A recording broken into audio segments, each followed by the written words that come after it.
Ever feel like you're doing this teaching thing alone? You don't have to be. Shared teaching is all about sharing the workload through the power of collaboration and teamwork. Together, we'll walk through all the difficult parts of teaching and learn how to streamline our processes, fine-tune our time management, and develop a more manageable workload. If that sounds like a dream come true to you, then welcome to the Shared Teaching Podcast. Let's share in the teaching to make those dreams a reality. Now here's today's Shared Teaching. Welcome back to the Shared Teaching Podcast. I'm your host, Susan, creator of Shared Teaching, and you are listening to episode number 5, The Teaching Interview and Beyond. So today I wanted to talk about what happens during the teaching interview process. And if you missed the last episode, number 4, we were talking about how to prepare for the interview. So I suggest that you make sure you check that one out when you're done with listening to this one. So I just have a few tips to give you for during the teaching interview. And the first one, of course, is to show up early. Try not to just show up on time, but show up early. So maybe about 10 minutes early, 5 minutes early, really depends on how you're interviewing. So recently I had an interview that was online, since right now you can't really go anywhere. So we met online for Google Meet and we had a little on-camera interview. And I showed up a good 5 minutes early because I didn't want to be late, and I was the only one hanging out in the video room until the principal showed up to interview. But it made a good impression because I was already in there waiting for them. So make sure that you show up on time, you show up a little bit early, and of course you're showing up prepared. So for me, what it means to be prepared is to make sure that I have a couple extra resume copies on hand. Inevitably, I might get there and the principal was running ragged that day, and oh my gosh, I don't know what I did with your resume. Do you happen to have brought one with you? And if you have more than one copy, chances are you're interviewing in a panel and more than one person is going to need a copy. So have at least 4 or 5 copies with you. I do like to make them colored copies, which nowadays is very easy if you have an HP printer and HP ink, because you can get colored ink for the same price as you're getting your black and white ink. So for me, it's no big deal to just run off 5 copies of another set of colored resumes for whoever I'm interviewing with. And then a lot of times they might not even need them, or they might just want one copy. Sometimes they pass it back to you at the end of the interview because they know they already have one on file, and then you can just keep it for the next place you're interviewing. Okay, the next thing is to make sure that you have a portfolio. And I talked a little bit about this in the last episode, and I know that this can be a little controversial. Some people don't like to have one. Some say that the interviewer never looks at one. But I have not found that to be the case because I make it part of my interview questions. I don't even ask, hey, would you like to see my portfolio? I have it right here. I just simply open it up when they ask me a question and I start talking about whatever is on that page that went with their question. And then they can see concrete examples with photos of what I'm talking about. And I think that goes a long way to help land you that teaching job, because they can see what you're talking about, they can see an example of it, they can kind of picture how you would fit at their school. So I would make sure to have a portfolio. On the sharedteaching.com website, there is a really great blog post that I posted about why you need a portfolio, and also it tells you a little bit about what I put in mine. And mine is fairly short, and I might talk about that in another episode. And then the next thing is to prepare a couple of common interview questions so that you know what they're going to ask and you have an answer. Now, you do not want to sound like you're rehearsed, but you do want to have an idea of how you're going to answer these questions. So I recently had 2 different interviews in the last few weeks, and I got asked the exact same question in both interviews. And it was the very first question, tell me about yourself. So make sure you know how to answer that one, because guaranteed that is probably how they're going to start. And so what they're looking at with that question is they want to see, are you going to just talk about yourself, or are you going to show them that you're a little bit well-rounded? Maybe you incorporate some of your hobbies in there. Bonus points if it relates back to teaching, like you love to read and you're an avid reader. So make sure that you are looking up great ways to answer that question. There is a lot of things on Google about how best to answer common interview questions. And if you just search for teaching interview questions, you will have a lot of examples to kind of look over and help kind of put yourself at ease for what they might ask you during the interview.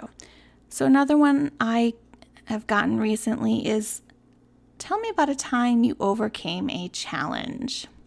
While I am not an expert by any means, I believe when they're asking you this question about overcoming a challenge, they really are looking for, how do you problem solve? Do you involve other people? And even, what do you consider a challenge? Was it something really minor that you're bringing up? Was it like a really big problem that you had? And whatever you answer this question with, try to make it positive. They don't want to hear you complaining about how awful this year was and the kids, oh my gosh, they were so horrible. Remember, you're trying to get a job, so best foot forward and be positive. How can you spin a challenge to make it a little bit more positive? Maybe the challenge is simply like, most of your class was very low in reading. Maybe you overcame that challenge by incorporating an extra reading block. You worked very closely with parents. You involved help of other people at the school to make sure that you had materials that you could send home, and maybe you got a Donors Choose grant to buy extra books for your classroom so that the students had books that they could take home and read.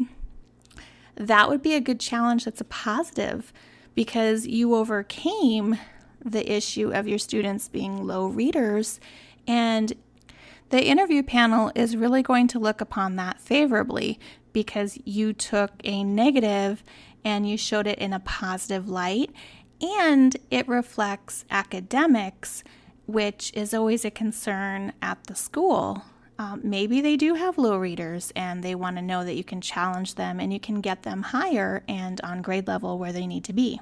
So some other common interview questions might be about, tell me what your classroom might look like. Describe it to me.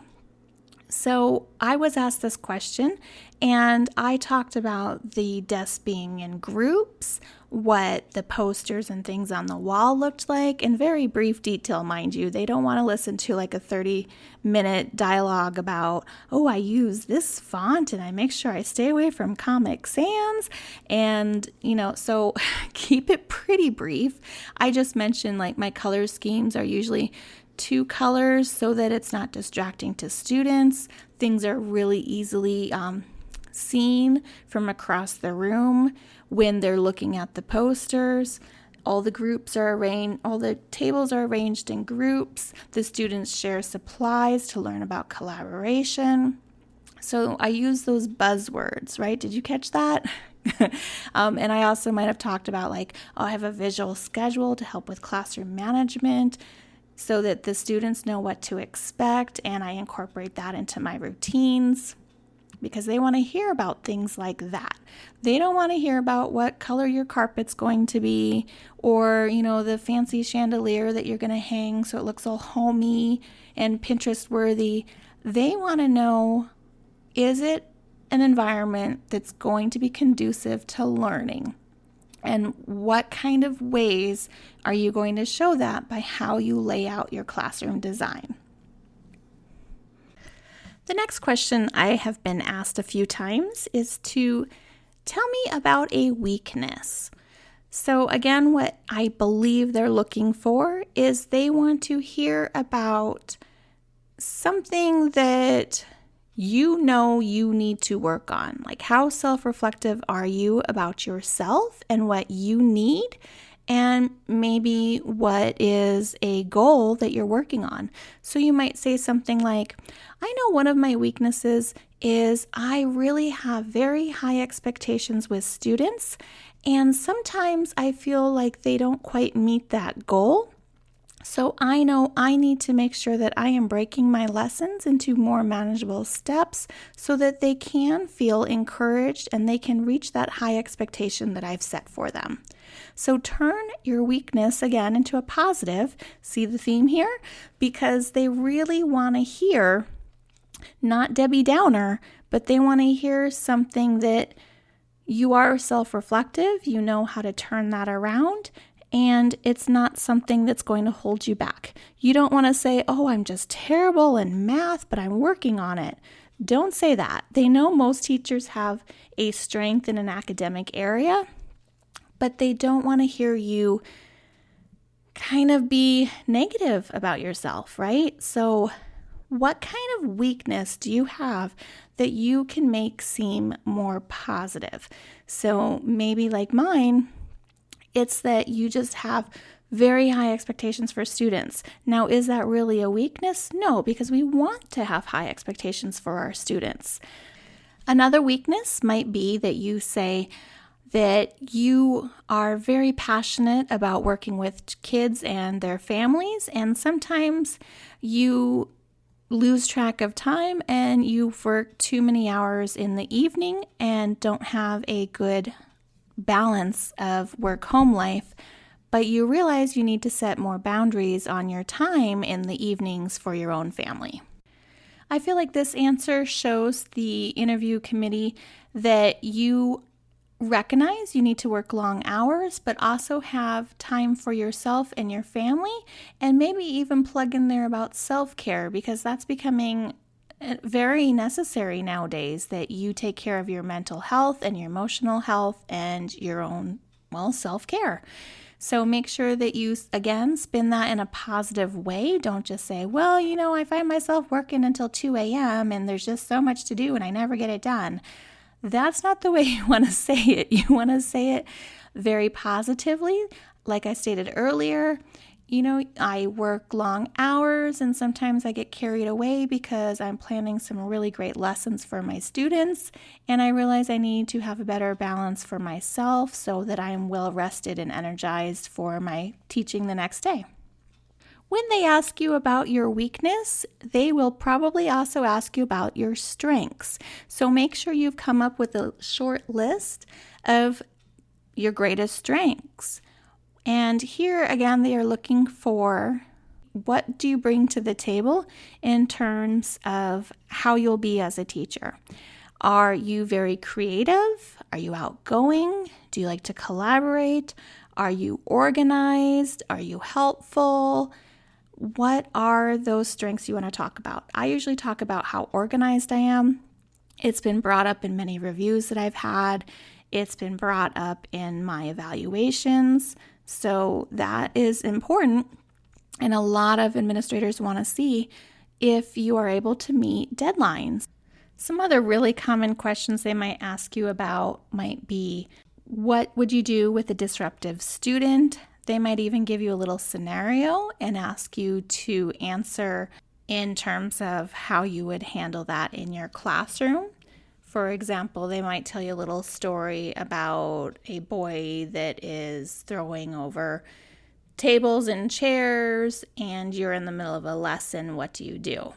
I don't know if they'd get that exact scenario, but that has actually happened in my classroom before, so that's why I picked that one. So think about things like that. And also, they might ask you about your classroom management plan. They might say something like, tell me about what we would see if we came into your classroom. And they want to know about, the noise level, the engagement, what does it actually look like? Where are they going to see the students? What are they going to be doing? So maybe give them like an example pretend lesson. Well, I just finished teaching an English lesson, and the kids will be working on a Kagan strategy in small groups. Just kind of talk about that. again, use those education buzzwords. They like to hear about hands-on manipulatives, if I can even say that. And they want to hear about students are talking and engaged, they're on task, maybe they're in small groups, doing centers, maybe you're talking about, oh, I have a teacher table and I'm working with a small group while the other students are working on independently assigned learning goals. So really, amp that up a little bit. And then they usually ask you something about, why would you want to work at this school? And what is your philosophy in teaching? Especially if you're a new teacher, you'll get that. I haven't gotten that in quite some time now, so I believe I got that when I first started interviewing, but not so much after you have a few years under your belt. And then last but not least, they always ask you, so do you have any questions for us? And you always want to make sure you have some prepared questions that are specific to that school, if at all possible. And what I usually do is I usually ask the same questions because it's something that's very important to me. It's something that I always want to know about. And it shows the principal that I'm interested in how my ideals and my philosophy would fit within their school setting. So my go-to questions are always, what does the technology look like in your classrooms? Not your school, your classrooms. Because I'm looking for, do they have one-to-one technology in the classroom? Because that's going to be really important, especially with this distance learning. More and more schools, I bet, are going to be trying to find funding to have technology incorporated in the classroom. And they want to see if you are ready and willing and capable of using technology, because that is pretty important now. And the other question I like to ask might be about the class sizes, or it might be if there is an involved PTA with the school. And I usually always ask about, how does the staff work together in collaboration? Are there set collaboration times? Once I even asked a principal to tell me about how he supports his staff, because I was really wanting to know, is he a micromanager? Is he going to be in and out of my classroom a lot? How is he going to handle letting me teach? Like, is he going to give me a short rope, or is he going to give me as much room as I need to breathe and do what I do best with the kids? Or is he going to be very specific in what he's looking for and wants to see?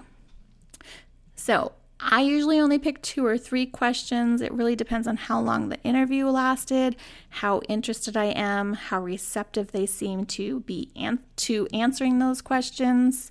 You can kind of tell at the end of the interview if they're really going to be wanting to engage more, or if you're just kind of like, all right, well, yeah, that was not good, so I'm going to go. Peace out. Once I said, I've never been to this school before. It was a little charter school. I said, do you have time to give me an interview? This is during an interview. So I said, did you have time to give me a tour of the school? And she was more than happy to give me a tour. The last thing is, at the end of the interview, of course, you want to thank everyone. And you don't want to be pushy. You don't want to say, oh, when will I hear from you? They will usually tell you, and they'll usually tell you the method of how you'll hear from them. So if they don't be afraid to ask, but don't ask for an exact day and time. Just say, okay, well, I would love to know if you're going to do a phone call or email to follow up on whether or not I received the job. And then just leave it at that, and they can tell you, oh, we'll give you a phone call maybe in a few weeks. Then you will know. But don't say, oh, well, will you call me by tomorrow night? Because usually they have multiple people to interview, and usually they are pretty okay about telling you right away when at the end of the interview, if they have other people that they're going to talk to. So once you're home, I always like to send off an email to the principal just saying, thank you so much for your time today. Again, I really liked your school because of XYZ, and I look forward to speaking with you about possible future employment at your school. And then that just keeps them in mind of the things you talked about that day. And it's just a nice, friendly gesture to do that will leave the interview on a good note. So hopefully that was very helpful. And if you have any suggestions for future podcast episodes, please visit sharedteaching.com on the podcast page, and not way at the bottom, but at the bottom of that page, you can see where you can contribute to an episode, you can ask me questions, and you can make suggestions. So please take advantage of that. I would love to give you what you need.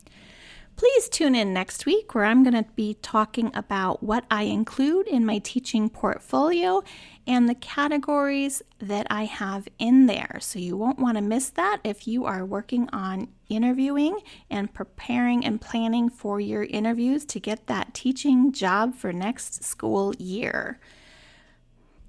Please visit sharedteaching.com on the podcast page, episode number 5, where you can see any show notes related to this episode, and also if there's any blog posts that I've written that go along with this topic, you will see it linked there. So it's very easy to refer back to what I've talked to today. Thanks again for tuning in, and I will see you next week. If you've loved this show, then join me in sharing the teaching, hitting that subscribe button, and leaving us a review on iTunes, so we can be found by more teachers like you who are ready to start sharing the workload. I hope you've enjoyed this episode. Find new episodes each week on sharedteaching.com.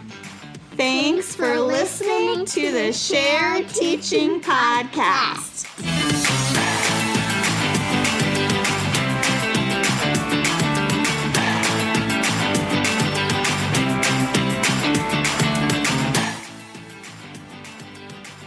So, another weakness that might be viewed as a positive,